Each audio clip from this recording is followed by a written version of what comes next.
Étude biblique du jour. Matthieu 1 verset 16.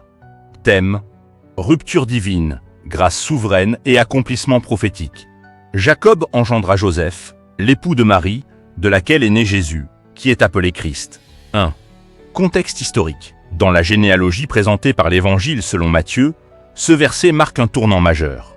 Jusqu'ici, la formule répétée était « X engendrara Y ». Mais ici, la structure change.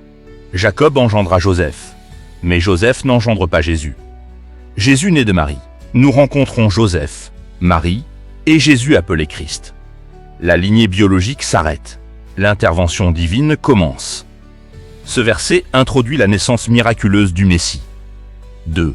Lecture théologique et sociopolitique. Ce verset met en lumière une vérité centrale. Le salut ne vient pas d'une simple continuité humaine, mais d'une initiative divine. Dans un contexte de domination romaine et d'attente messianique, le peuple espérait un libérateur politique, mais Dieu envoie un sauveur spirituel. La rupture généalogique souligne que Jésus est légalement héritier par Joseph, mais son origine est divine. Le royaume de Dieu ne fonctionne pas selon les logiques purement humaines. 3. Implications pour les leaders politiques. Ce passage enseigne que les systèmes humains ont des limites. La transformation profonde d'une nation commence par le spirituel. Le changement durable ne dépend pas seulement d'une dynastie. Un leader peut hériter d'une structure, mais seule une intervention divine change l'histoire. 4. Implications pour les leaders religieux. Les chefs religieux attendaient un Messie conforme à leur schéma. Mais Dieu agit autrement. Ce verset rappelle que Dieu ne se limite pas aux traditions humaines et qu'il accomplit ses promesses au-delà des cadres établis. Un dirigeant spirituel doit rester sensible à la nouveauté divine. 5. Implications pour les entrepreneurs et décideurs. La généalogie suit une logique structurée, puis Dieu introduit une rupture stratégique. Principe: l'innovation véritable peut nécessiter une rupture. La continuité est importante, mais la transformation exige parfois un changement radical. Les plans humains doivent rester ouverts à l'intervention divine. La plus grande percée de l'histoire n'est pas venue d'un système, mais d'un miracle. 6. Implications pour la société. Nos sociétés valorisent l'héritage, la succession et les dynasties. Matthieu 1,16 révèle un principe universel. La grâce peut introduire une nouvelle histoire. On peut être inscrit dans une lignée, mais Dieu peut écrire un chapitre totalement nouveau. Le déterminisme n'est pas absolu. 7. Implication directe pour les chrétiens.